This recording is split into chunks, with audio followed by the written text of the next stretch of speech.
Mga Lodi, pasensya na, Tagalog audio novel muna tayo ng Super Gene. Dito mas detalyado ang mga pangyayari kaysa sa manga. Kabanata 1 hanggang Kabanata 10. Kabanata 1. Sa tabi ng isang batong sapa sa isang lambak, isang batang lalaki na nakasuot ng itim na damit ang humahawak ng isang itim na salagubang na may metalikong kinang na tila isang halo ng alimango at Hercules beetle. Hawak ang isang dagger sa kanyang kabilang kamay, mabilis na pinutol ng batang lalaki ang mga klon ng salagubang na patuloy na sumasalag na nagbubunyag ng puti at malambot na laman. Halos walang pag-aalinlangan, sinipsip ng batang lalaki ang laman mula sa mga klon na parang kumakain ng alimango, at nilunok ito kasama ang mas malalaking piraso ng mas matigas na karne.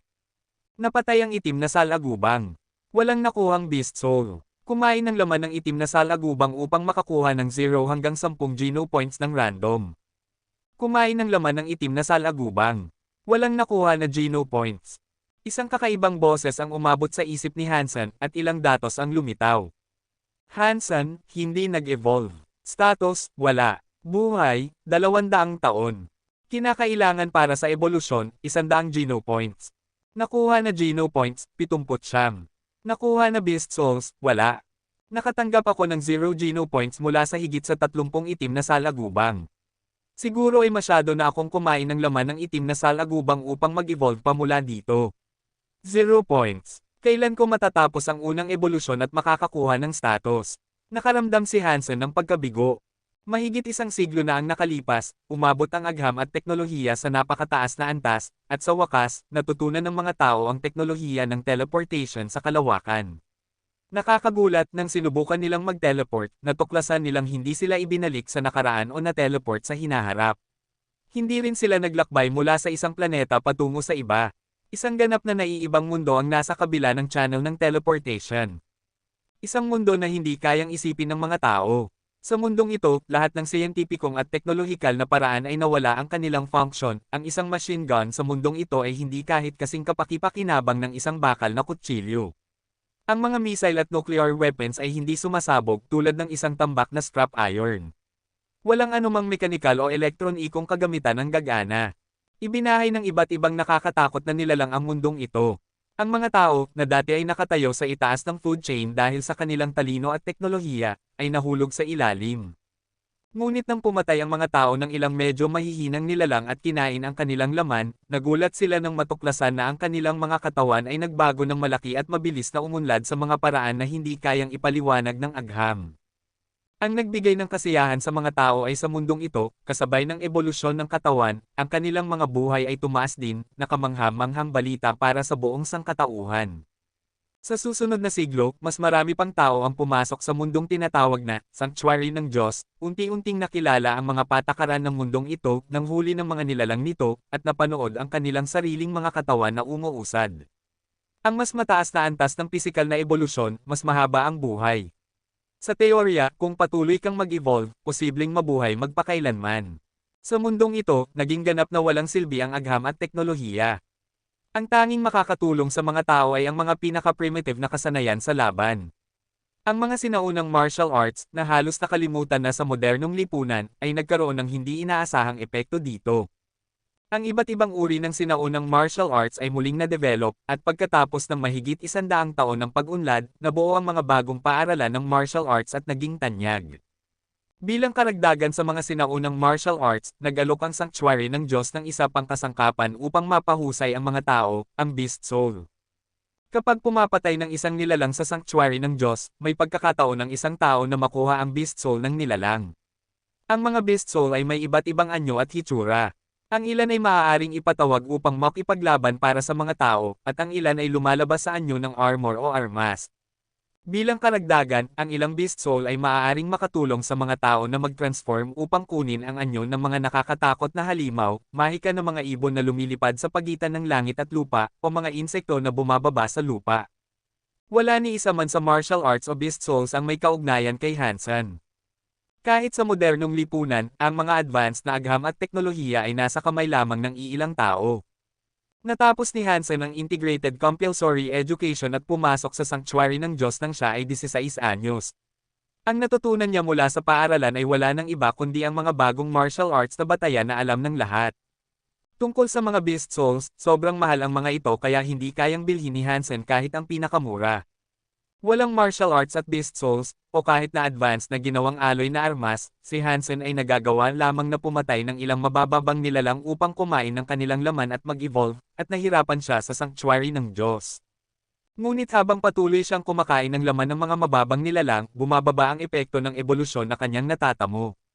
3 buwan na siya sa sanctuary ng Diyos at hindi pa rin niya natatapos ang isang pisikal na ebolusyon. Sinubukan ni Hansen na pumatay ng ilang mas makapangyarihang nilalang, ngunit kahit ang pinakamahina na primitive na nilalang, ang Copper Tooth Beast, ay halos nagbigay sa kanya ng panganib sa buhay. Kinailangan niyang magpahinga ng halos 1 buwan bago siya makabalik sa sanctuary ng Diyos. Sa oras na ito, nakainan ni Hansen ang iba't ibang uri ng ordinaryong nilalang sa paligid niya, at wala nang silbi ang pagkain ng kanilang laman. Kung hindi siya manganganib na manghuli ng mas advanced na mga nilalang, hindi siya mag-evolve. Nang siya ay malapit ng subukan ang pagpatay sa isang Copper Tooth Beast, nakita ni Hansen ang isang bagay na umaakyat mula sa mga ripples ng sapa.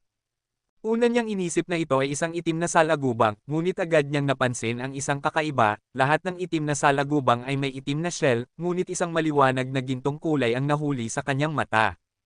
Tumingin si Hansen sa nilalang na umaakyat mula sa tubig. Ito ay talagang isang itim na salagubang, ngunit iba sa mga ordinaryong salagubang dahil sa kanyang gintong katawan na kasing laki ng basketball. Para itong iskultura na inukit mula sa ginto, at ang mga mata nito ay malakristal, tulad ng mga hiyas. Hindi ito mukhang isang buhay na bagay maliban kung mabusisi. Bakit ganito kabihira ang itim na salagubang na ito? Nakatitig si Hansen sa gintong itim na salagubang. Kamakailan lamang, pumatay siya ng walang katapusang bilang ng mga itim na salagubang at alam ang lahat tungkol sa mga ito. Mahina ang kanilang paningin, ngunit napakasensitibo ng kanilang pandinig. Hanggat mananatili siyang tahimik, kahit na malapit, hindi mapapansin ng itim na salagubang ang kanyang presensya. Tinitigan ni Hansen ang kakaibang salagubang, at sa hindi inaasahang pagkakataon, umakyat ito patungo sa kanya.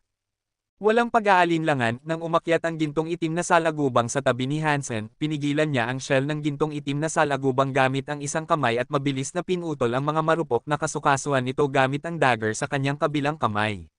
Gumawa siya ng 6 na malinis na hiwa ng patayo at paalang upang alisin ang lahat ng 6 na claw ng salagubang. Ang gintong itim na salagubang ay patuloy na sumasagabal at umikot. Sa pagkakataong ito, itinusok ni Hansen ang kanyang dagger sa isang puting marka sa tiyan nito at mabilis na pinaikot ito. Biglang tumigil ang gintong itim na salagubang sa pagkilos.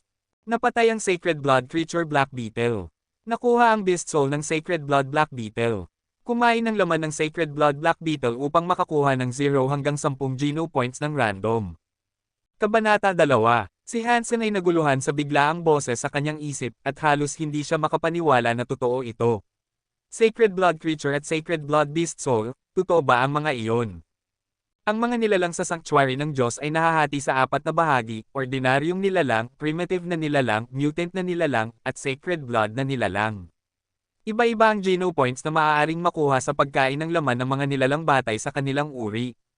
Noong panahong iyon, mayroong 4 na yugto ng sanctuary ng Diyos na alam ng mga tao. Sa bawat natapos na pisikal na ebolusyon, pinapayagan ang pag-access sa susunod na espasyo. Ang mas makapangyarihang Geno Points na ginamit sa ebolusyon, mas mataas ang tsansa ng kaligtasan sa susunod na espasyo. Ang mga Sacred Blood Beast Souls ay walang duda ang pinakamainam na Beast Souls. Ang anumang Sacred Blood Beast Soul ay maaaring ibenta sa napakalaking halaga. Nang sa wakas ay naisip ni Hansen kung ano talaga ang nangyari, siya ay halos nanginginig. Hawak ang dagger upang buksan ang shell ng itim na salagubang, pinuno niya ang kanyang bibig ng karne na kasing lambot ng jelly. Kumain ng laman ng itim na salagubang. Isang sacred Geno Point ang nakuha. Ang pakiramdam ng laman na nagiging enerhiya at ang boses sa kanyang isip ay halos nagdala kay Hansen sa mga luha. Kinuha niya ang isang claw at sinipsip ang lahat ng laman mula dito, naramdaman ang alon ng enerhiya na tumama sa kanyang katawan at nagpainit sa kanyang dugo. Walang malaking pagkakaiba sa pagkain ng Sacred Blood Black Beetle at pagkain ng alimango. Matapos niyang linisin ang laman mula sa lahat ng 6 na claw, sinimulan ni Hansen na putulin ang laman sa loob ng shell. Kumain ng laman ng itim na salagubang. Isang Sacred Geno Point ang nakuha. Kumain ng laman ng itim na salagubang. Isang Sacred Geno Point ang nakuha. Ang kakaibang boses ay patuloy na narinig sa isip ni Hansen at ginawa siyang makaramdam ng kasiyahan. Habang patuloy na nagpuputol, naramdaman ni Hansen na ang kanyang dagger ay tumama sa isang matigas na bagay na nagbigay ng tunog na parang metal. Tumigil si Hansen. Ang mga itim na salagubang at alimango ay magkatulad, mukha silang matibay, ngunit sa loob ng kanilang mga shell ay wala kundi walang butong karne, kaya paano magkakaroon ng metal. Inalis niya ang dagger, inalis ang laman na naputol, at nakita ang isang sulok ng itim na metal. Pinutol ni Hansen ang lahat ng laman sa paligid nito, at sa lalong madaling panahon ay ganap na nakalantad ang itim na metal. Sa una, inisip niya na ito ay metal, ngunit nang ito ay ilabas, natuklasan niyang ito ay isang itim na kristal na kasing laki at hugis ng itlog ng kalapati. Hawak ni Hansen ang kristal sa kanyang kamay at hindi nakaramdam ng anumang abnormal. Ang kristal ay parang isang magandang, bilog na itim na pebbles. Ngunit sa mas malapit na pagtingin, tila may milyong mga bituin na kumikislap dito na lumilikha ng hindi kapani-paniwalang ganda. Nandito ang pinakamadaling lugar sa sanctuary ng Diyos, naisip ni Hansen. Kahit ang mga primitive na nilalang ay mahirap hanapin dito, lalo na ang mga sacred blood na nilalang. Paano biglang lumitaw ang sacred blood black beetle na ito? At wala akong narinig tungkol sa isang sacred blood black beetle dati. Ang mga itim na salagubang ay talagang mababang buhay. At ang Sacred Blood Black Beetle na ito ay napakamahina. May kaugnayan ba ang pagkakita nito sa kristal?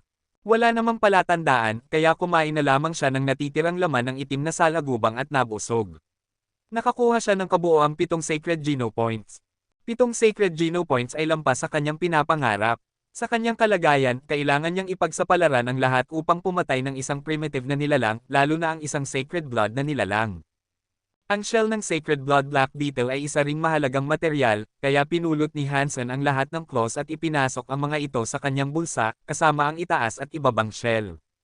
Halos walang halaga ang shell ng ordinaryong itim na salagubang, ngunit ang shell ng isang Sacred Blood Black Beetle ay malamang na makakagawa ng sabaw na makapagbibigay sa kanya ng 1 o 2 karagdagang Sacred Geno Points. Ito ang kauna-unahang pagkakataon ni Hansen na kumain ng Sacred Blood na nilalang.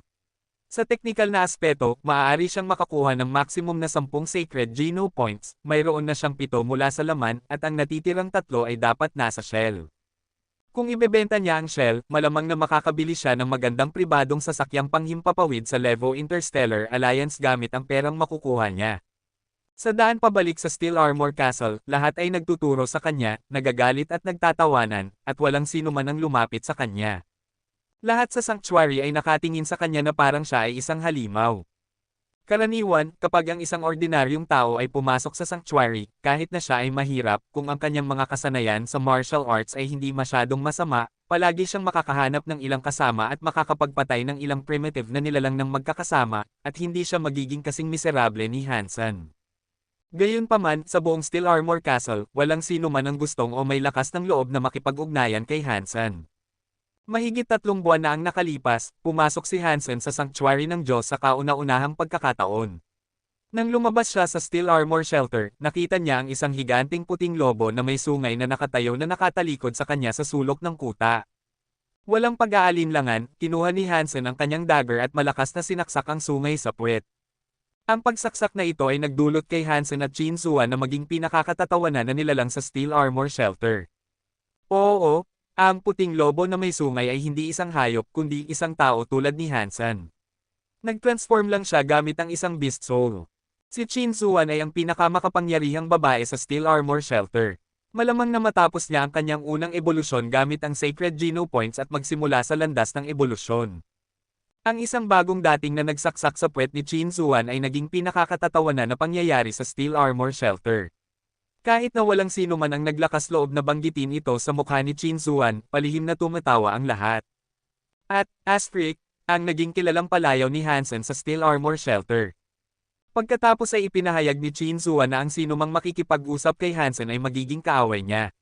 Sa Steel Armor Shelter, iilan lamang ang mga tao na kayang maging kaaway ni Chin Suan. Kahit na kaya nilang gawin iyon, walang sino man ang manganganib na makipagtalo kay Chin Suan para sa isang walang kwentang tao at Astric. Iyon ang dahilan kung bakit nahirapan si Hansen, ngunit hindi niya talaga sinisisi si Chin Suan. Kasalanan niya sa una, sobrang kinabahan siya sa unang pagkakataon na pumasok siya sa sanctuary ng Diyos, at hindi pa siya nakakakita ng mga nilalang sa kanyang nakaraang mundo o mga Transformers, na nagdulot ng hindi mapapatawad na pagkakamali. Nagpapasalamat na si Hansen na hindi siya pinatay ni Chin Suan sa galit. Ang tanging maswerteng bagay ay ang teleportation sa sanctuary ng Diyos ay palaging random, at walang mga pamilyar na mukha sa steel armor shelter, kaya walang nakakaalam ng kanyang tunay na pangalan. Kabanata 3. Bumalik si Hansen sa kanyang silid, nagpasimula ng apoy, at nagsimulang pakuluan ang mga claw at shell ng itim na salagubang sa isang palayok. Walang mga kagamitan at kaalaman, tanging ang pinaka-primitive na pamamaraan lamang ang magagamit niya upang i-proseso ang mga shell at kunin ang Geno Essence. Ang shell ng isang sacred blood creature ay aabutin ng higit sa 1 oras o 2 upang maluto, kaya tinakpan ni Hansen ang takip at inilabas ang itim na kristal upang mas mapagmasdan ito. Ngunit wala pa ring mga palatandaan. Bigla, napansin ni Hansen ang nakakulong na birding scale na nilalang na kasing laki ng isang civet cat sa sulok ng kanyang silid at nagkaroon siya ng ideya. Tulad ng mga itim na salagubang, ang birding scale na nilalang ay isang ordinaryong nilalang. Madalas siyang manghuli sa mga ito at dalhin sila pabalik upang lutuin at kainin upang madagdagan ang kanyang mga Geno points. Ngunit sa kalaunan, ang mga birding scale na nilalang ay hindi na nagdagdag sa kanyang mga Geno points, kaya hindi na kumain si Hansen ng huli niyang nilalang at nakalimutan ito. Nakakagulat, buhay pa ito. Kinuha niya ang namamatay na birding scale na nilalang mula sa hola, nag-alinlangan ng kaunti at handang pakainin ang itim na kristal sa nilalang. Sa kanyang gulat nang makita ang itim na kristal, ang namamatay na birding scale na nilalang ay nagtipon ng lahat ng lakas nito upang ilabas ang kanyang dila, igulong ang itim na kristal pabalik sa kanyang bibig at lunukan ang buong kristal. Talagang may mahiwagang katangian ang itim na kristal. Napakunot ang noo ni Hansen at napansin na ang birding scale na nilalang ay tila naging mas buhay pagkatapos lunukan ang kristal, ang 4 na claw nito ay kumikilos at ang ulo nito ay gumagalaw upang kagatin ang kamay ni Hansen na nasa kanyang leeg. Ibinato ni Hansen ang birding scale na nilalang pabalik sa hola at maingat itong pinanood. Ang nilalang na hindi kumain sa loob ng ilang araw ay ganap na nakabawi ng sigla, nagwawala at kumikilos ng mabangis sa loob ng hola, tulad ng dati nitong pag-uugali nang ito ay nahuli.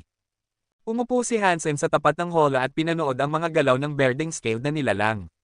Mayroon siyang hunch, at kung tama siya, baka nakakuha siya ng isang kahangahangang bagay, isang bagay na mas tupanabik kaysa sa isang sacred blood creature. Ngunit natatakot si Hansen na mali siya, kaya't nakatitig lamang siya sa birding scale na nilalang na may pangamba, umaasang makikita ang pagbabago na kanyang inaasahan. Nakatitig si Hansen nang may nervyos at hindi niya namamalayan na siya ay nagugutom hanggang sa naamoy ang sabaw ng buto mula sa palayok. Tumingin siya sa oras at napansin na halos 24 na oras na ang lumipas. Tumayo siya upang tingnan ang shell ng itim na salagubang sa palayok, nakita niyang ang gintong kulay ng shell ay nahulog na at ang sabaw ay naging ginto. Ang bango nito ay nakapagpasalita sa batang lalaki na nagugutom. Nakatayo na upang kumuha ng isang mangkok ng sabaw, biglang narinig ni Hansen ang tunog ng bakal na nababasag mula sa hola ng birding scale na nilalang. Agad siyang lumingon at nakita ang birding scale na nilalang na kumagat sa isang bakal na bar ng hola at inilabas ang kanyang ulo mula sa loob. Ang kanyang magaan na birding scales ay ganap ng naging madilim na berde. Ang mga ngipin nito ay naging matalas at ang mga dulo ng 4 na claw nito ay parang bakal na panghok. Ang nilalang ay tila lalabas na mula sa hola. Natuwang si Hansen at hinugot ang dagger mula sa kanyang baywang. Nagmadali siya sa harap ng hola at sinaksak ang dagger sa ibabang tiyan ng birding scale na nilalang. Sa isang pag-ikot ng dagger, tumigil ang birding scale na nilalang sa pakikibaka. Napatay ang primitive creature na birding scale na nilalang. Walang nakuhang beast soul. Kumain ng laman ng primitive na birding scale na nilalang upang makakuha ng 0 hanggang 10 puntos ng random. Ang kakaibang boses ay umabot sa isip ni Hansen at iniwan siyang naguguluhan. Primitive na birding scale na nilalang. Primitive creature. Kaya talagang makakapagpa-evolve ang kristal na ito sa mga nilalang na ito. Napuno si Hansen ng saya at hindi alam kung paano tutugon. Matapos ang mahabang panahon, bigla niyang pinutol ang birding scale na nilalang gamit ang dagger at natuklasan ang kristal na kasing laki ng itlog ng kalapati. Hindi alintana ang dugo sa ito, hinalikan niya ang kristal ng 2 beses at pagkatapos ay pinunasan ito, hawak ito sa kanyang mga kamay na parang ito ay isang mahalagang kayamanan. Talagang ang kristal ang dahilan kung bakit ang itim na salagubang ay naging sacred blood creature. Kung nagpatuloy ang ebolusyon ng birding scale na nilalang, maaari rin ba itong maging sacred blood creature?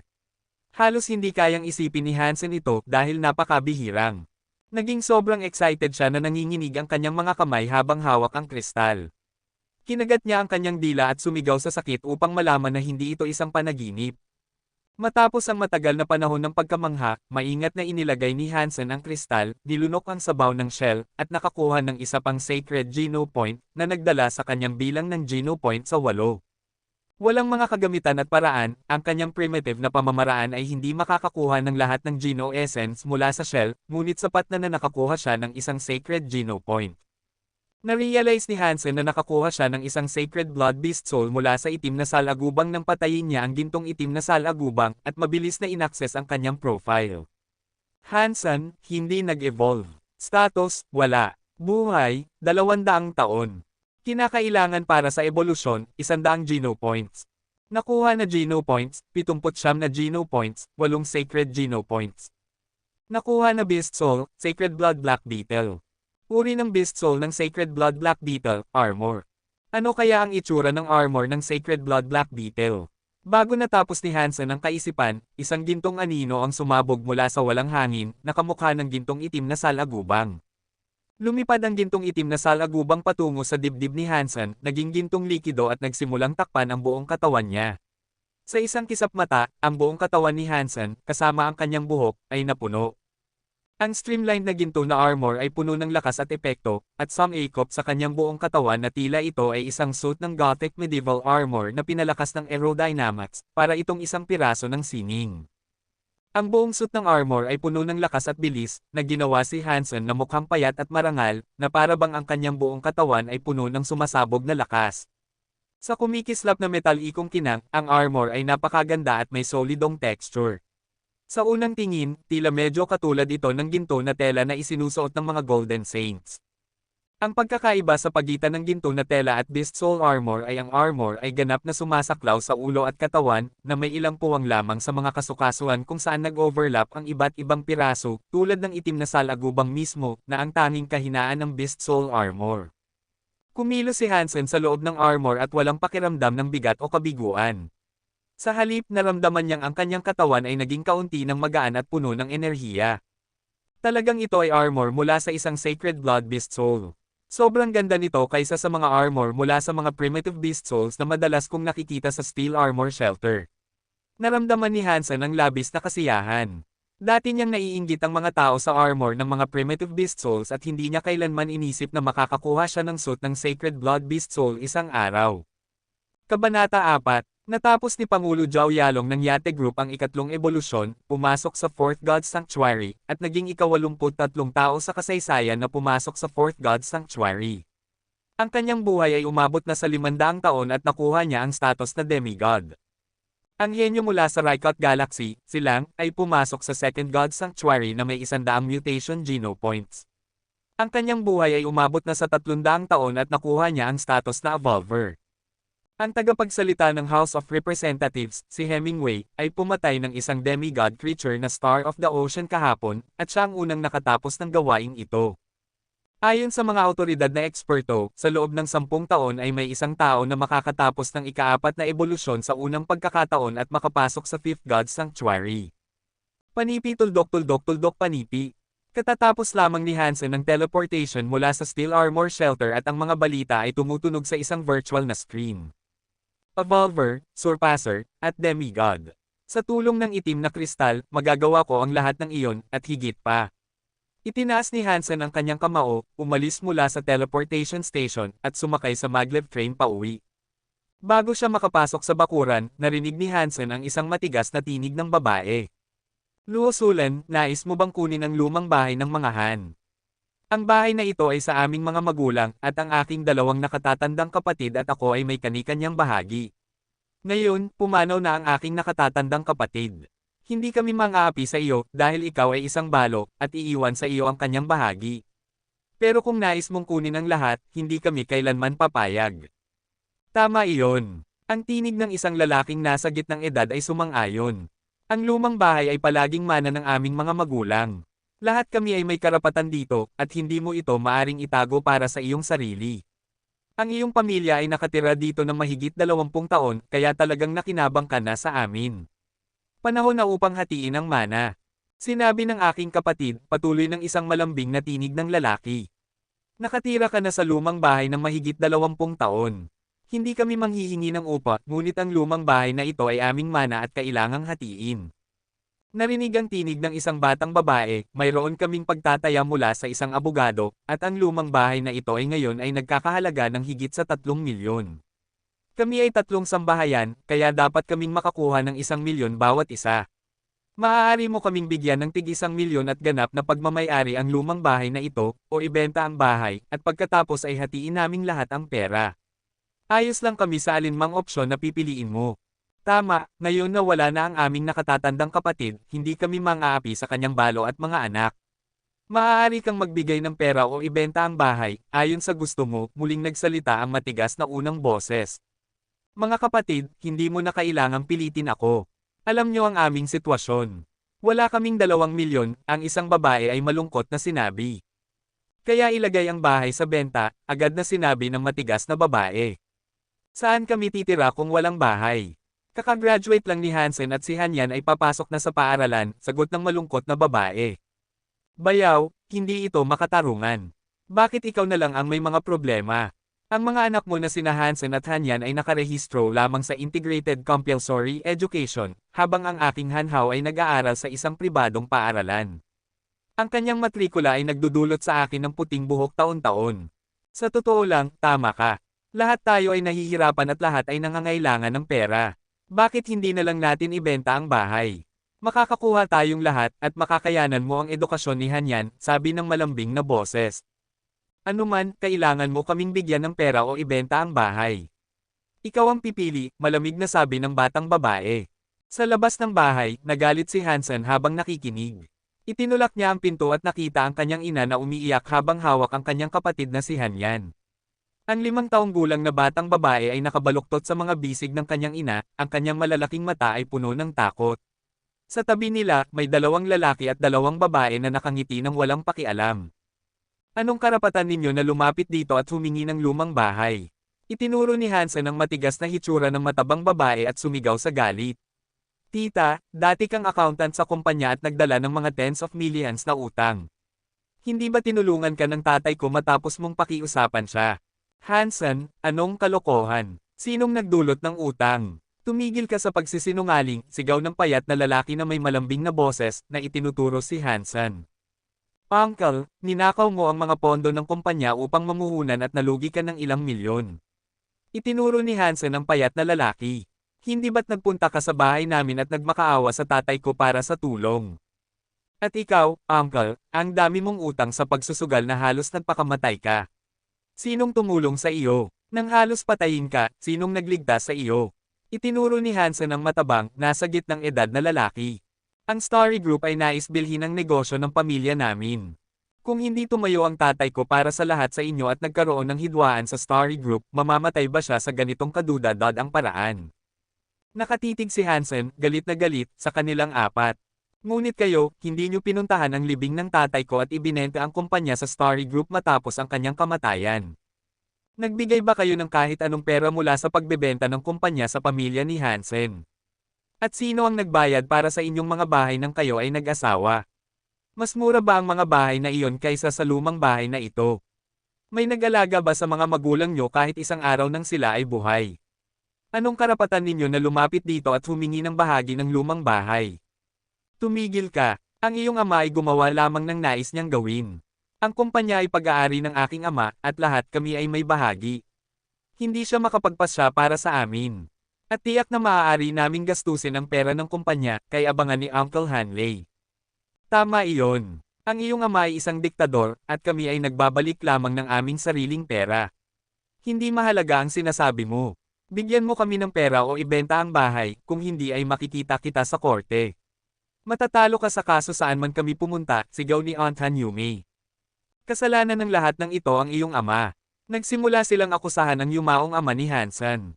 Nanginginig si Hansen sa galit at nakaramdam ng pagkakabigo para sa kanyang ama. Nang buhay ang kanyang ama, palagi niyang sinasabi na sila ay pamilya at hindi na kailangang mag-away. At ano ang irony na naging ganito na ngayon? Kung talagang kailangan nila ang pera at may mga problema, susaglas siya na ibigay ito. Ngunit lahat ng pribadong sasakyang panghimpapawid na kanilang pinapadaluyan dito ay nagkakahalaga ng higit sa 1 milyon. At nakakuha sila ng hindi bababa sa 10 milyon mula sa pagbebenta ng kumpanya, na lahat ay napunta sa kanilang mga bulsa, at walang ibinigay sa pamilya ni Hansen. Simple lang, imposibleng wala silang 1 milyon. Kabanata 5. Matapos ang gulo sa bahay ni Hansen, nagbigay sina Han Yume at Han Lei ng ultimatum sa kanyang pamilya, kailangang makahanap sila ng pera o ibenta ang bahay sa loob ng 1 buwan, kung hindi ay maghahain sila ng kaso. Napakawalang silbi ko na hindi ko man lang mapanatili ang bahay. Hawak ni Luo Sulen si Hanyan, ang kanyang mukha ay puno ng luha. Si Luo Sulen ay isang banayad na babae. Nang buhay pa ang ama ni Hansen, tinratong parang prinsesa si Luo. Hindi siya marunong magwales, lalo na sa ibang gawaing bahay. Alam ni Hansen kung gaano kahirap para sa kanya na alagaan ang kanyang kapatid at siya matapos pumanaw ang kanyang ama. Huwag kang mag-alala, nanay. Narito ako kahit na wala na si dad. Hindi ko sila papayagang agawin ang ating bahay. Magpahinga ka at kumonsulta ako kay Uncle Zhang tungkol sa bagay na ito. Tumawag si Hansen sa isang kaibigan ng kanyang ama, si Ginoong Zhang. Siya ang abogado na dati nang nagtatrabaho sa kanilang negosyo bilang legal counsel. Hi, Uncle Zhang. Ito si Senador. Kumusta na ang iyong likod? May legal na bagay akong gustong itanong sa iyo, kaya mukhang medyo mapatla si Hansen nang ibinaba ang telepono. Nakumpirma niya na ang kanyang kamag-anak ay nagsasabi ng totoo, talaga silang may karapatan sa isang bahagi ng bahay. At kung talagang pupunta sila sa korte, ang hatol ay malapit sa kanilang hiniling, na bayaran sila o ibenta ang bahay. Senador, ano ang sinabi ni Ginoong Zhang? Tanong ni Luo Sulen kay Hansen, na nakatingin sa kanya ng may nerbiyos. Huwag kang mag-alala, nanay. Sinasabi ng Uncle Zhang na may solusyon. Siguraduhin mo lang na ayos siyan, at ako na ang bahala sa lahat. Hindi kukunin ng sino man ang bahay, sabi ni Hansen na may ngiti. Magandang balita, napakaganda. Bumulusok ang hininga ni Luo Sulen sa ginhawa. Matapos magpahinga sa bahay ng isang gabi, sumakay si Hansen ng tren patungo sa teleport station at pumasok sa sanctuary ng Diyos sa umaga. Na-teleport si Hansen sa kanyang silid sa Steel Armor Shelter. Kapag ang isang tao ay na-teleport sa sanctuary ng Diyos, lilito siya sa isang tiyak na silid na tanging siya lamang ang makaka-access. Maliban na lamang kung pahintulutan ng may-ari, hindi makakapasok ang iba sa silid. Bago matapos ang unang ebolusyon at pumasok sa Second God Sanctuary, ito ang tahanan ni Hansen sa Sanctuary ng Diyos. Ngayon, wala nang kapangyarihan o impluensya si Hansen. Ang tanging solusyon ay makalakam ng 2 milyon sa loob ng 1 buwan kung nais niyang mapanatili ang bahay. Bagamat naramdaman niyang hindi makatarungan ito, wala nang ibang magagawa kung wala siyang kapangyarihan. Ang 2 milyon level dollars ay napakalaking halaga para sa isang batang lalaking kakagraduate lang ng Integrated Compulsory Education. Noong nakaraan, hindi kayang kumita ni Hansen ng 2 milyon sa loob ng 1 taon, lalo na sa loob ng 1 buwan. Ngunit ngayon, iba na ang lahat. Sa katunayan, kung hindi niya na lamang niluto ang shell ng Sacred Blood Black Beetle, ang shell ay nagkakahalaga na ng 1 o 2 milyon. Kahit na wala ang shell, mayroon pa siyang itim na kristal na makapagpapa-evolve sa mga nilalang. Hanggat mayroon siya nito, ang 2 milyon ay walang kahulugan. Tumingin sa katawan ng primitive na Berding scale na nilalang sa lupa, nag-alinlangan si Hansen ng kaunti bago pinutol ang katawan nito sa mga piraso. Pinatuyo niya ang laman, ginawa itong beef jerky, at dinala ito sa kanyang waist pack. Kailangan niyang mahuli ang isang nilalang bago niya magamit ang kristal upang mapaganya ang ebolusyon nito at ipagpalit ang laman ng evolved na nilalang para sa pera. Ngayon na si Hansen ay may suot na armor ng Sacred Blood Beast Soul, maaari na siyang magsimula sa panghuhuli ng mga primitive na nilalang sa halip ng mga ordinaryong nilalang. Ang mga primitive na nilalang ay hindi gaanong halaga, at masasayang lamang ang oras niya sa paghihintay na ang isang ordinaryong nilalang ay mag-evolve sa isang primitive. Upang makalakam ng 2 milyon, kailangang makabenta si Hansen ng hindi bababa sa isang mutant na nilalang.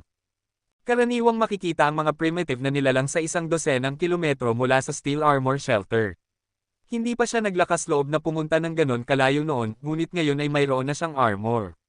Sa pagkakataong ito, hindi na ang Copper Tooth Beast, ang pinakamahina sa lahat ng primitive na nilalang, ang kanyang target, kundi ang Swift Mantis na madalas makita sa Zephyr Valley. Bagamat isang primitive na nilalang, ang Swift Mantis ay may mahina na katawan at madaling mapatay ng normal na alloy dagger kung tinamaan sa isang mahina na bahagi. Gayunpaman, ang Swift Mantis ay napakabilis na hindi kayang sabayan ng mga ordinaryong tao.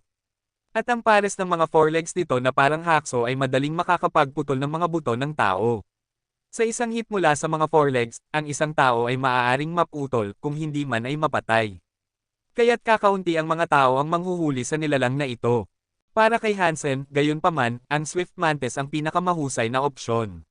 Sa huli, ito ay isang primitive na nilalang lamang at walang paraan upang mabuksan nito ang kanyang Sacred Blood Beast Soul Armor.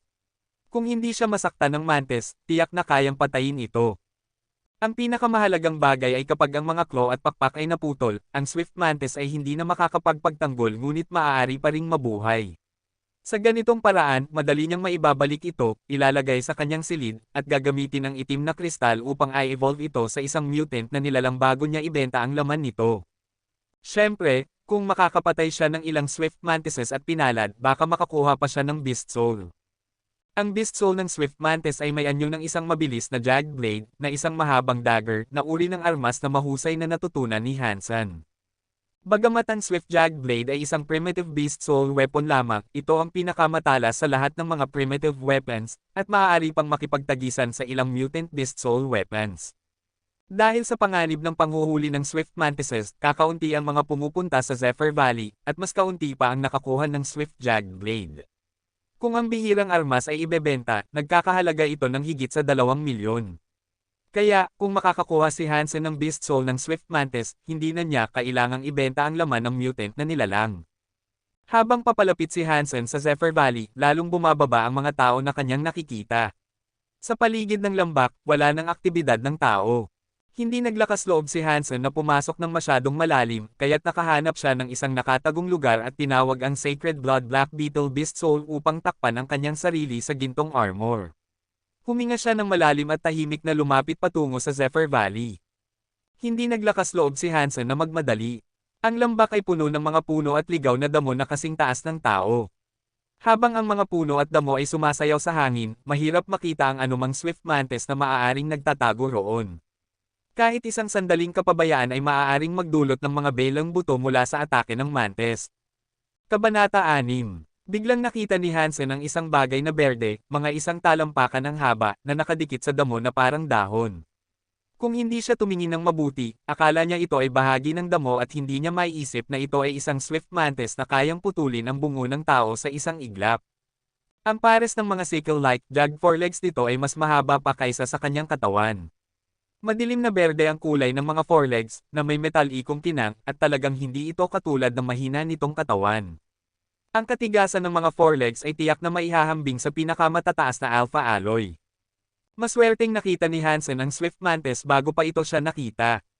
Lumapit siya dito, at tinansya kung gaano siya makakalapit bago siya mapansin ng Swift Mantis. Nang siya ay humigit kumulang 6 na talampakan mula sa Swift Mantis, hindi na siya naglakas loob pang lumapit, natatakot na mawala ang pagkakataong umatake ng patago. Mahigpit na hinawakan ang dagger sa kanyang kamay, biglang sumugod si Hansen mula sa damo at pinutol ang baywang ng Swift Mantis sa isang mabilis at malupit na pag-atake. Ngunit hindi pa rin niya naitentiya ang bilis at reaksyon ng Swift Mantis. Napansin nito ang kanyang presensya sa eksaktong sandali na siya ay sumugod. Agad itong lumipad sa ere, lumutang na may nakabukas na mga pakpak patungo kay Hansen sa isang napakabilis na galaw. Ang mga forelegs nito ay tumama sa kanyang ulo bago pa man siya nakapag-react. Nakapagsalita si Hansen sa pagkabigla at napaatras, ngunit ang foreleg ng Mantis ay tumama pa rin sa kanyang ulo. Sa tunog ng metal na nagbanggaan, nakaramdam si Hansen ng bahagyang hindi komportable, na para bang tinamaan ang kanyang ulo ng isang bato. At wala man lang kahit isang gasgas sa kanyang Sacred Blood Beast Soul Armor. Punong-puno ng saya, sinamantala ni Hansen ang pagkakataon at mabilis na tinaga ang manipis na baywang ng Swift Mantis sa isang matinding pagsaksak. Nahati ang Swift Mantis sa dalawa, at ang berdeng dugo ng Mantis ay sumabog sa kanya, nabasa siya ng buong katawan. Walang pakialam si Hansen at masayang nakinig sa kakaibang boses sa kanyang isip. Napatay ang primitive creature na Swift Mantis. Walang nakuhang Beast Soul. Kumain ng Swift Mantis upang makakuha ng 0 hanggang 10 primitive Geno points ng random. Humarap siya sa kanyang helmet kung saan tinaga ng Swift Mantis at naramdaman na ito ay nananatiling makinis. Sa loob-loob ni Hansen, haha, ang armor ay lahat. Sa tulong ng aking armor, maaari kong patayin ang sinumang nais kong patayin at walang makakasakit sa akin. Kahit mga mutant creatures ay hindi ko ikakatakot. Biglang nagkaroon ng lakas ng loob si Hansen at tumigil sa pagtatago. Nagmarch siya patungong Zephyr Valley at nagpasimula ng atake sa ilang Swift Mantises, ngunit hindi siya nasaktan ng mga ito kahit isang beses sa kanyang armor.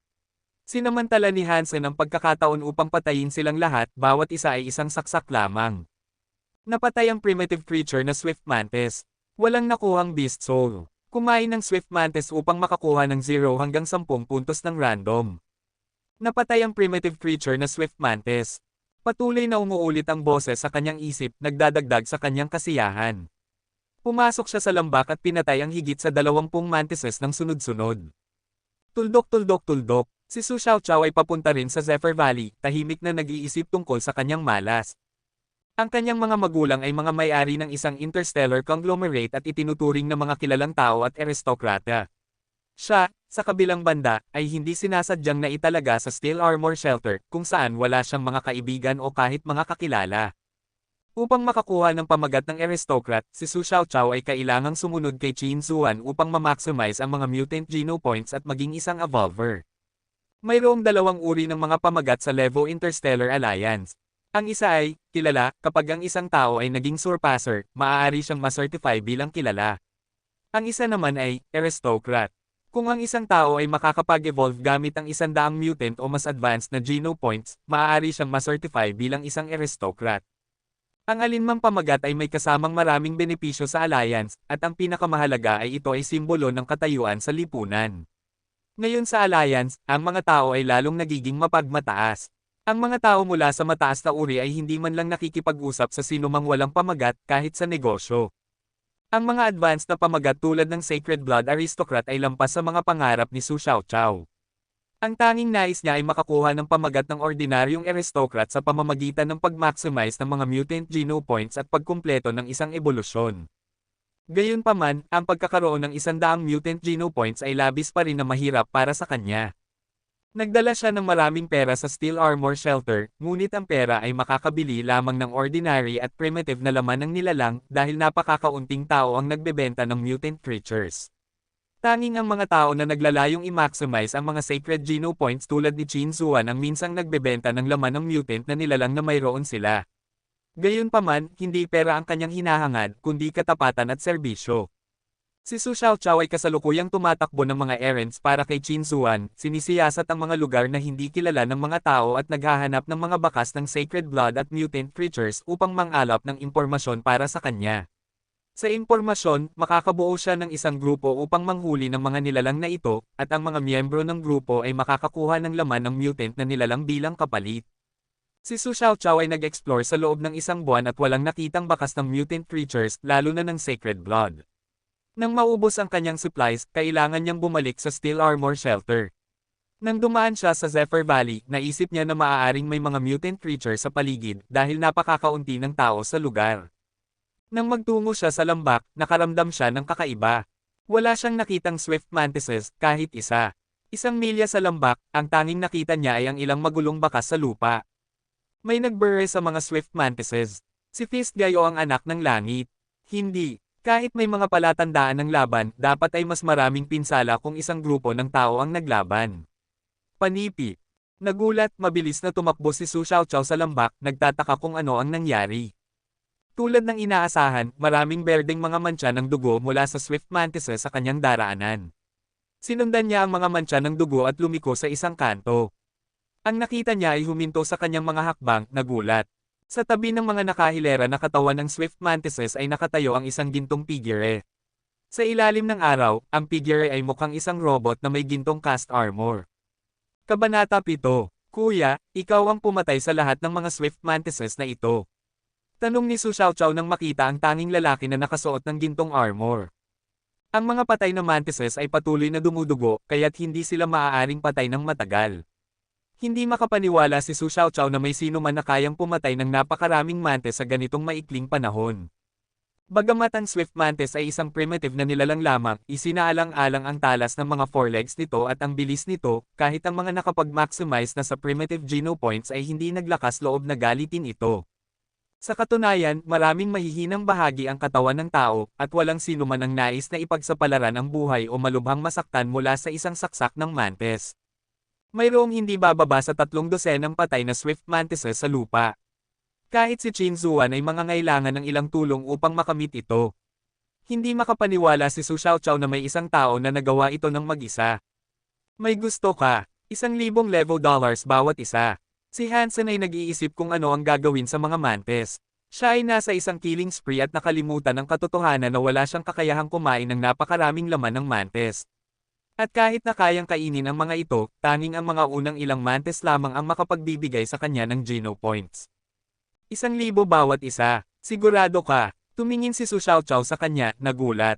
Bagamat maraming tao ang nakakapaghuli ng mga primitive na nilalang, ito ay kulang na kulang, lalo na ang mga nilalang na hindi pa natitikman ng karamihan, tulad ng Swift Mantis. Sa katunayan, limitado ang enerhiya ng mga tao, at may hangganan ang bilang ng mga Geno Points na maibibigay ng laman mula sa parehong uri ng nilalang. Tanging sa pamamagitan ng pagkain ng laman ng iba't ibang nilalang makakakuha ng tuloy-tuloy na Geno Points. Ang mga may kaya ay handang magbayad para sa mga nilalang na hindi pa nila natitikman upang mabilis na ma-maximize ang kanilang primitive Geno Points. Kaya, ang mga primitive na nilalang na madaling patayin ay maaaring magdala ng ilang daang bawat isa, habang ang mga mahirap hulihin, tulad ng Swift Mantis, ay maaaring ibenta ng 2 o 3,000 bawat isa at kulang pa rin ang supply. Nag-isip si Su Xiaoqiao at naisip na maaari niyang doblehin o triplehin ang presyo kung maaari niyang dalhin ang mga katawan ng mantis pabalik.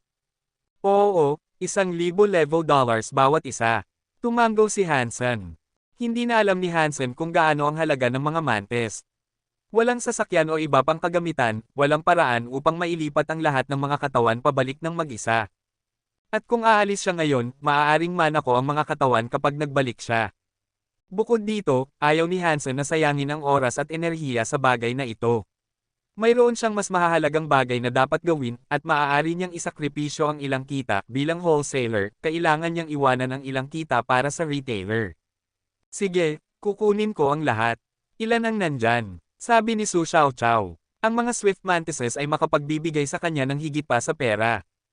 Ang mga primitive na nilalang tulad ng Swift Mantis na hindi madaling ma-access ng mga ordinaryong tao ay magiging magagandang regalo. Walang makatanggi sa ganitong magandang alok basta't hindi pa nila na-maximize ang kanilang primitive Geno Points. Sa kabuuan ay 43. Bibigyan kita ng diskwento at sisingilan ng 40,000.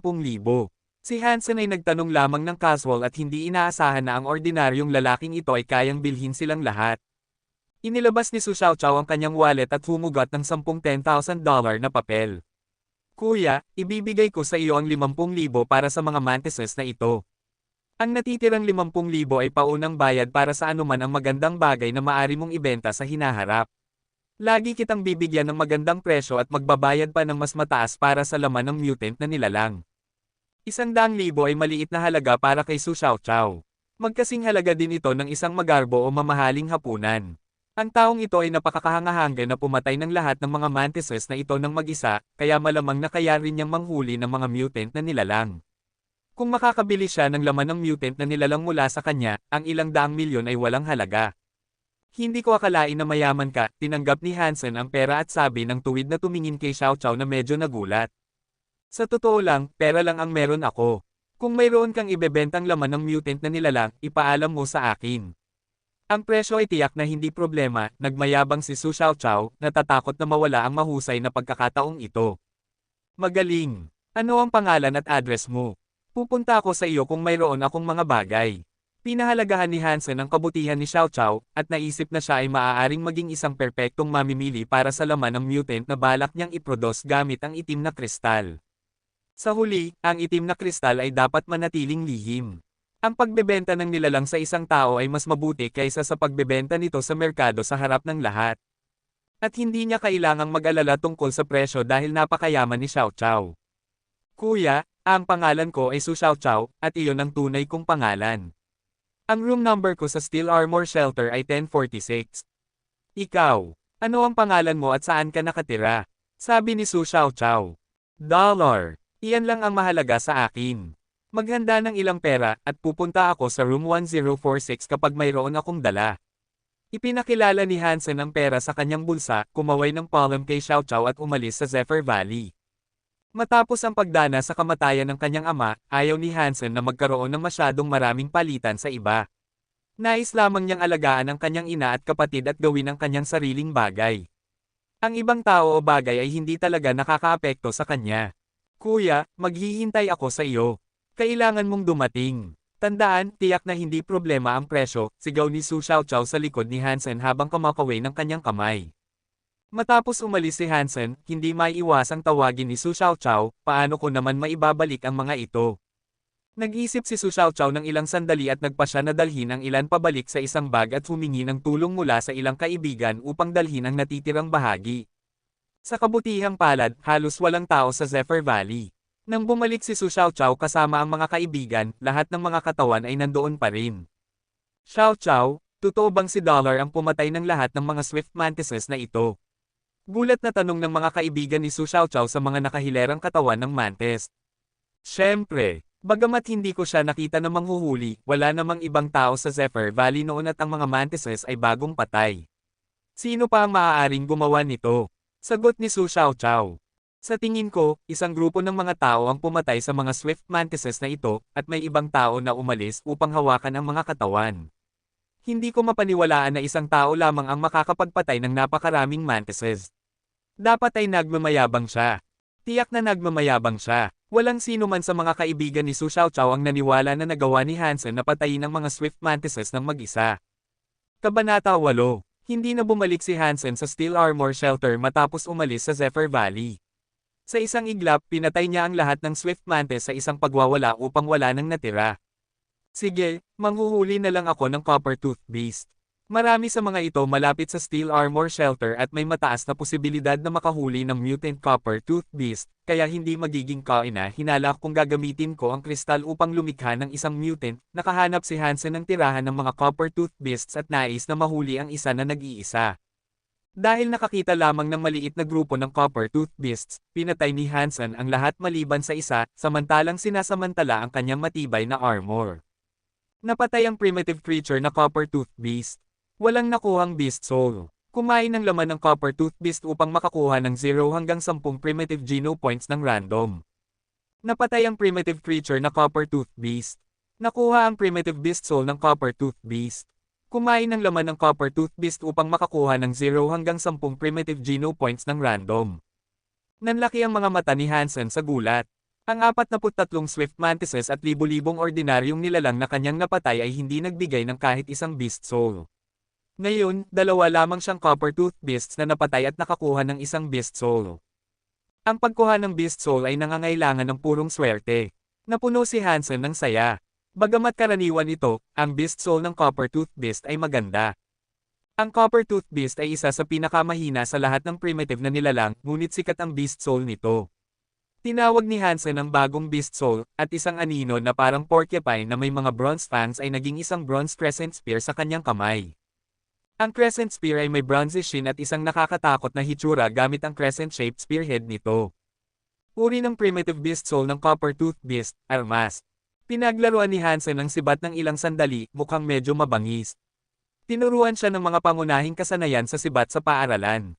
Mahilig si Hansen sa lahat ng uri ng armas, kaya't natuto siya ng mabuti. Inilagay ni Hansen ang kanyang sibat bago niya kinuha ang buhay na Copper Tooth Beast at bumalik. Sa kanyang pagbabalik, nakahanap siya ng isang malungkot na lugar upang tanggalin ang kanyang armor. Mukhang siya na naman, bumalik si Hansen sa Steel Armor Shelter, dala ang natumbang at nakatali na Copper Tooth Beast sa kanyang balikat. Sa gate ng shelter, isang grupo ng mga 12-dosenang tao ang naglalakad palabas, lahat ay nakasakay sa iba't ibang matangkad na Beast Soul mounts, pinangunahan ng isang lalaking nakasuot ng steel armor at may dalang isang dugong pulang espada sa kanyang likod. Ang lalaki ay nakasakay sa isang Triceratops-like Beast Soul mount, mukhang makapangyarihan at marangal, na nakakaakit ng mga naiinggit na tingin sa paligid. Sa Steel Armor Shelter, mayroong 3 natitirang mga tao na naglalayong makumplito ang ebolusyon sa pamamagitan ng pag-maximize ng mga Sacred Geno Points. Ang lalaking ito, si Anak ng Langit, ay isa sa kanila. Hindi alam ni Hansen ang kanyang tunay na pangalan at pagkakakilanlan, ngunit siya ay tiyak na isang hari sa Steel Armor Shelter. Dala ang Copper Tooth Beast, tumabi si Hansen upang hayaang dumaan ang grupo. Gayunpaman, pinahinto ng Anak ng Langit ang kanyang mount nang dumaan sa tabi niya. Crack! Tumingin ang Anak ng Langit kay Hansen at hinampes siya sa balikat gamit ang isang leather whip. Ang Copper Tooth Beast ay nahulog sa lupa, at ang mga damit ni Hansen ay napunit. Isang sugat ang nagsimulang mamaga sa kanyang balikat at likod. Sino ang may lakas ng loob na ibenta sa iyo ang primitive creature na ito? Tanong ng anak ng langit sa isang malamig na tono na nakatingin sa kanya ng may paghamak. Sa Steel Armor Shelter, alam ng lahat na ang anak ng langit ay nanliligaw kay Qin Zuan. Ang Asfric na sumaksak kay Qin Zuan sa puwet ay naging kanyang kaaway. Siya rin ang isa sa mga dahilan kung bakit si Hansen ay nahihirapan. Nang malaman na si Qin Zuan ay nasaksak, hindi lamang pinagpapalo ni anak ng langit si Hansen kundi ipinaalam din sa lahat na ang sinumang mangangahas na makipagnegosyo kay Hansen ay magiging kanyang kaaway habang buhay. Ako mismo ang nanghuli nito. Malamig na tumitig si Hansen pabalik, nakakuyom ang kamao ngunit na natiling nakatayo.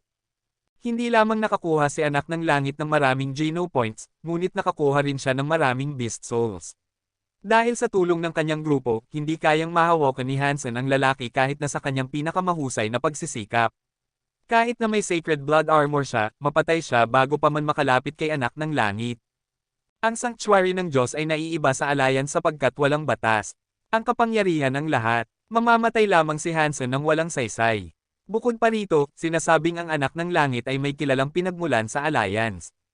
Kahit napapatayin siya ni anak ng langit sa Alliance, maaaring hindi siya mapailalim sa mga parusa. Hindi natatakot si Hansen sa kamatayan. Ngunit kung mamatay siya, ano ang mangyayari sa kanyang ina at kapatid? Kung malalaman kung may nangangahas na magbenta sa iyo, sisiguraduhin kung pareho kayong mamamatay sa sakit. Tumingin sa paligid ang anak ng langit at umalis na. Asfric, huwag kang magkagulo. Kung hindi ako magdadalawang isip na turuan ka ulit ng leksyon, nakangisi si Luo Tianyang kay Hansen bago sumunod sa grupo sakay ng isang Black Wildebeest. Si Luo Tianyang, isang tauhan at dating kakilala sa Alliance ng Anak ng Langit, ay isa sa mga nagpalo kay Hansen. Pinanood ni Hansen ang grupo na umaalis na may naglalagablab na galit sa kanyang mga mata. Tahimik niyang kinuha ang Copper Tooth Beast at naglakad patungo sa Steel Armor Shelter, habang pinagmamasdan siya ng lahat ng may pangungutya. Mas malakas, kailangan kong maging mas malakas. May naglalagablab na galit sa kanyang dibdib, alam ni Hansen na masyadong mahina siya upang labanan ang grupo ng mag-isa. Ngunit ang itim na kristal ang kanyang pinakamalaking pagkakataon. Anak ng langit, alisin mo na lang siya ng tuluyan, malamig na sabi ni Luo Tianyang. Ngumiti ang anak ng langit at nagsabi, si Qin Zuan ay isang matigas ang ulo na babae. Ayaw niya ng pakikialam ng ibang tao sa kanyang negosyo. Dahil hindi niya pinatay si Hansen, maaaring magalit siya kung ginawa ko. Anong kamangmanga na babae? Sabi ng isa pang tauhan ng anak ng langit, si Peerless Sword. Karangalan niya na habulin siya ni Kuya, samantalang siya ay nagmamayabang lamang. Kung hindi dahil sa iyo, kanina ko pa siya pinatay. Huwag mong maliitin si Qin Zuan.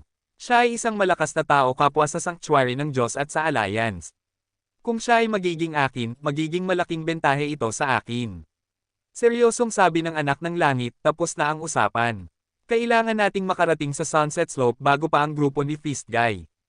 Ang Sacred Blood Creature na iyon ay dapat maging atin. Kabanata Siyam. Nagtakbo si Hansen papuntang kanyang silid, itinaga ang Copper Tooth Beast sa isang hola at inilagay ang itim na kristal sa harap nito. Agad na sinopsop ng beast ang itim na kristal na may kasob-ikan. Pagkatapos ng isang buong araw, napansin ni Hansen ang ilang pagbabago sa Copper Tooth Beast. Dati itong may kulay uling itim na parang baboy damo, at ang mga pangil nito ay tanso. Ngayon, nagsimula na ring magpakita ng kaunting kinang na tanso ang kanyang balahibo, at ang mga pangil ay naging mas maliwanag ang kulay. Gayunpaman, hindi ito isang tunay na mutant Copper Tooth Beast, na dapat ay mukhang isang estatwang tanso. Bagamat may kaunting kinang na tanso, iba pa rin ito kumpara sa isang mutant. Parang mas komplikado ang proseso ng ebolusyon mula sa isang primitive creature patungo sa mutant creature kumpara sa mula sa ordinaryo patungo sa primitive, kaya nangangailangan ito ng higit pang oras kaysa isang araw, naisip ni Hansen. Pagkatapos ng mahigit 2 araw, tumitindi ang kulay tanso nito, ngunit ang Copper Tooth Beast ay hindi pa rin mukhang mag-evolve anumang oras. Kailangan niyang hayaan ang beast na umunlad sa sarili nitong bilis, at manghuli ng ilang primitive na nilalang para sa pera. Bukod dito, maaari rin siyang makakuha ng ilang primitive Geno points. Kahit na hindi siya pumili na gamitin ang primitive Geno points upang kumpletuhin ang ebolusyon, mas maraming primitive Geno points ang makuha, mas magiging malakas ang katawan. At ganoon din ang kaso para sa ordinaryo at mutant Geno points. Kung makakaya niyang ma-maximize ang ordinaryo, primitive, at mutant geno points, ang kanyang pisikal na kondisyon ay tiyak na magiging higit na mas mataas kaysa sa karaniwang antas, kahit na walang ebolusyon. Sa tulong ng itim na kristal, hindi magiging mahirap para kay Hansen na ma-maximize ang lahat ng apat na uri ng geno points. Sa kasalukuyan, nais niyang ma-maximize ang iba pang tatlo bago siya tumuon sa mga sacred geno points. Umalis si Hansen sa kanyang silid at pumasok sa shelter, nakaramdam ng bahagyang kakaiba. Ngayon, tila mas kaunti ang tao sa kalye kumpara sa karaniwan. Ano ang nangyayari? Dumaan si Hansen sa plaza at napansin na mas kaunti ang mga stall doon kaysa karaniwan. Ang mga tao roon ay nagbubulungan. Nakinig si Hansen ng kaunti at nagsimulang malaman kung ano ang nangyari. Ilang araw na ang nakalipas, may isang tao na nakakita ng bagong sacred blood creature malapit sa Sunset Slope. Sa hindi malamang dahilan, nalaman ng tatlong gang sa steel armor shelter ito at nagtipon sa Dallas Disc, ngunit ang kinalabasan ay kakilakilabot, nakatakas ang sacred blood creature habang maraming tao ang napatay. Ngayon, si Chin Zuan, si Son of Heaven, at si Feast Guy ay nagkasundo na manghuli ng sacred blood creature ng magkakasama. Nag-recruit din sila ng maraming lone wolves at mas maliliit na grupo na bumuo ng pinakamalaking kampanya sa steel armor shelter sa mga nakaraang taon. Determinado ang tatlong gang na patayin ang nilalang na ito. Biglang nagkaroon ng ideya si Hansen, kaya't lumiko siya at tumakbo palabas ng lungsod. Nang walang tao sa paligid, tinawag niya ang Black Beetle Beast Soul at tinakpan ang sarili ng armor. Matapos ang 2 oras na pagtakbo, umabot siya sa isang batong burol sa kanlurang bahagi ng Sunset Slope. Nang makakyat siya sa tuktok ng burol, tumingin si Hansen sa direksyon ng Sunset Slope.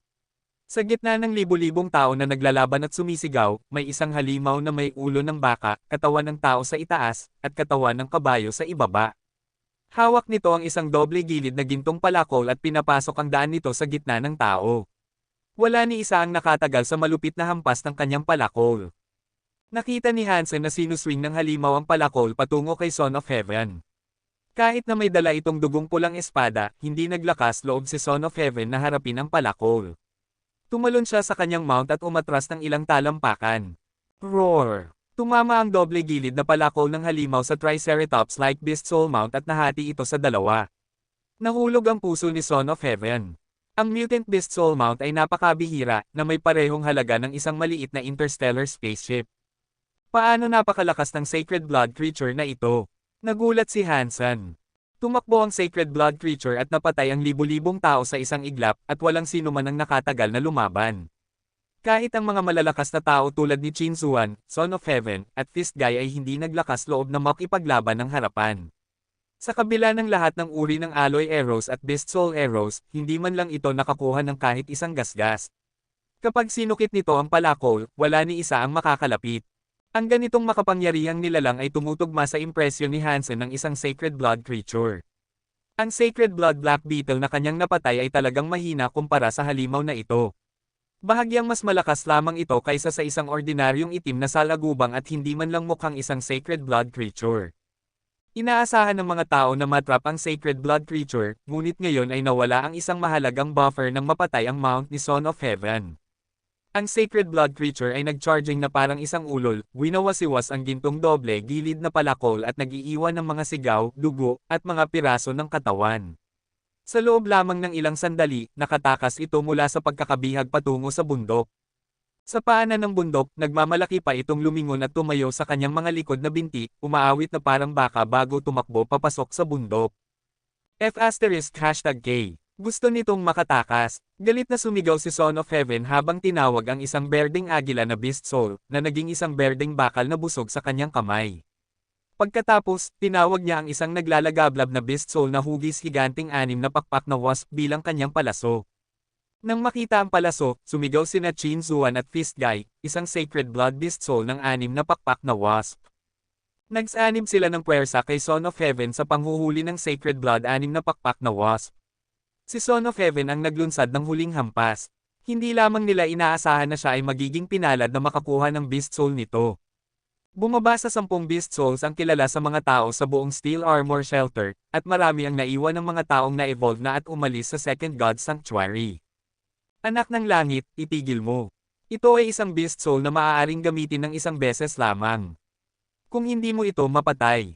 Naisa ng pigilan ni Luo Tianyang siya, ngunit huli na. Nakapagsimula na si Son of Heaven na ipana ang Sacred Blood Beast Soul Arrow na may buong pag-iting. Ang palaso ay naging isang pulang kidlat na lumipad patungo sa Sacred Blood Creature. Bang! Nadama ng Sacred Blood Creature ang nalalapit na panganib at lumingon. Ang palaso ng wasp ay tumama sa kanyang dibdib at sumabog, pumutok ang kanyang laman. Nahulog ang halimaw sa lupa, nawawala ng sigla habang ang mga internal organs at dugo ay sumabog. Pinatay mo ang aking mount. Walang paraan na palilipasin kita pagkatapos nangyari ito, sigaw ni Son of Heaven na may pagmamalaki, nakatayo na parang isang hari na nag-iwan sa lahat ng tao sa pagkabigla. Habang natutuwa si Son of Heaven na makita ang mga tao na humahanga, kasama na si Qin Zuan, biglang nakita ni Son of Heaven ang isang berdeng anino na bumabagsak mula sa langit patungo sa namamatay na Sacred Blood Creature at tinapos ang buhay nito. Isang gintong figure ang biglang bumaba mula sa batong burol malapit at lumapit sa Sacred Blood Creature. Itinaas ang gintong doble gilid na palako sa kanyang balikat, ang misteryosong figure ay tumakbo patungo sa bundok sa isang iglap. Dollar! Agad na nakilala ni Su Xiaoqiao ang natatanging gintong armor ni Hansen at sumigaw ng malakas. Kabanata 10. Nagtatago si Hansen sa batong burol ng ang Sacred Blood Creature ay nag-charge sa kanyang direksyon. Habang siya ay nag-iisip kung aalis na, nakita niyang pinapana ni Son of Heaven ang Sacred Blood Creature. Dumagsa ang galit sa kanyang dibdib at mabilis na tumakbo si Hansen pababa ng batong burol habang tinatawag ang Bronze Crescent Spear. Itinaga niya ang sibat patungo sa halimaw at tumama ito sa sugatang dibdib, pumatay sa namamatay na nilalang. Napatay ang Sacred Blood Bloody Slayer. Nakuha ang Sacred Blood Beast Soul na Bloody Slayer. Kumain ng laman ng Bloody Slayer upang makakuha ng 0 hanggang 10 Sacred Geno Points ng random. Ang boses sa likod ng kanyang isip ay nagdala sa kanya ng labis na kasiyahan. Nakakuha siya ng isa pang Sacred Blood Beast Soul. Ang kanyang swerte ay tila hindi kapani-paniwala. Ngunit wala ng oras si Hansen upang ipagdiwang. Ang katawan ng Bloody Slayer ay masyadong malaki para sa kanya upang dalhin, ngunit ang maaari niyang dalhin ay ang Giant Golden Axe. Ang mga nilalang sa sanctuary ng Diyos ay maaaring makabuo ng mga tiyak na kayamanan sa pamamagitan ng espesyal na paraan. Tinatawag ng mga tao ang mga kayamang ito na gears. Bagamat ang gears ay katulad ng mga solidong item at hindi maaaring tawagin tulad ng Beast Souls, maaari silang gumanap ng kasing husay ng mga Beast Souls kung sila ay ginawa ng mga advanced na nilalang. Ang Bloody Slayer ay walang kapantay kapag hawak ang gintong palakol, at madali nitong masisira ang mga normal na Beast Soul weapons at Beast Soul mounts, kaya't ito ay napatunayan na isang mahusay na Sacred Blood Gear. Ang layunin ni Hansen ay makuha ang gintong palakol, at ang Beast Soul ng Bloody Slayer ay ganap na hindi inaasahang lot. Nang makita si Hansen na tumatakbo sa bundok na may gintong palakol, lahat ay nagulat. Karanta! Isang malakas na sigaw ang umabot kay Son of Heaven nang mapagtantong niya ang nangyari. Nakasakay siya sa Black Wildebeest na tinawag bilang kanyang mount, at mabilis na nagmadali patungo kay Hansen. Sa likod niya, ang kanyang gang ay nagmamadaling sumunod sa kanya sa kanilang sariling mga mount, sumisigaw at nagmumura. Hindi inaasahan ni Hansen na ang gintong palakol ay napakatimbang. Sa 8 Sacred Geno Points, siya ay mas malakas na kaysa dati, ngunit nahirapan pa siyang maglakad gamit ang palakol, hindi pa banggitin ang tumakbo. Napakabibigat ng Bloody Slayer. Bakit tila napakagan nito sa kanyang kamay? Paano ko kayang tumakbo na may ganitong mabigat na armas? Isang sulyap kay Hansen ang nagtawid sa kanyang likod at nakita na si Son of Heaven at ang kanyang gang ay halos kalahating milya mula sa kanya. Bagamat masyadong mabigat, hindi nais ni Hansen na iwan ang ganitong mahusay na Sacred Blood Gear. Bigla siyang nag-isip tungkol sa bagong nakuha niyang Beast Soul ng Bloody Slayer, sinuri ito at napagtanto na siya ay muling napuno ng saya. Uri ng Sacred Blood Beast Soul ng Bloody Slayer, Shapeshifting. Walang pag-iisip, tinawag ni Hansen ang Beast Soul ng Bloody Slayer at isang makapangyarihang anino ang tumakbo palabas, na mukhang katulad ng halimaw, tanging ang Giant Axe lamang ang nawawala. Tumakbo ang Beast Soul patungo kay Hansen at agad na nakipag-isa sa kanya. Ang kanyang katawan ay nagbago sa isang Bloody Slayer at ang Black Beetle Armor ay nagbago ng hugis, patuloy na sumasaklaw sa katawan ni Hansen bilang isang Bloody Slayer. Sa huli, ang Beast Soul Armor ay hindi kasing matigas ng mga gawa ng tao at maaaring magbago ayon sa hugis ng katawan. Matapos ang shapeshifting, nakaramdam si Hansen ng napakalakas na enerhiya na ang gintong palakol ay wala ng kahulugan sa kanya. Tumakbo siya na may 4 na paa, at naging napakabilis. Si Hansen ay tumakbo ng buong bilis pataas sa bundok at nawala, na mas mabilis pa kaysa sa gang. Ang lahat ay hindi makapagsalita, dahil napakabilis ng lahat ng nangyari. Maraming nagngisi habang pinapanood si Son of Heaven at ang iba na patuloy na humahabol kay Hansen. #K. Sino ang taong iyon? Napakawalang takot na sumugod sa pusong apoy.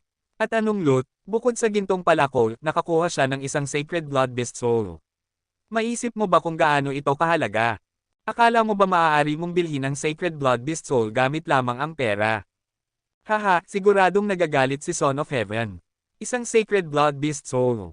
Dapat sana ay sa kanya iyon ngunit nakuha na. Ang palasong ginamit niya ay tila isang one of Sacred Blood Beast Soul. At ano ang nakuha niya bilang kapalit ng ganitong pamumuhunan, lol. Natatakot akong baka mawala ng isip si Son of Heaven. Hindi ko inaasahan na mayroong Sacred Blood Beast Soul. Ang swerte ng taong iyon. Hindi siya makakapagpatay sa halimaw mag-isa. At kahit na 12 Sacred Blood Creatures ay maaaring hindi makapagbigay ng isang Beast Soul.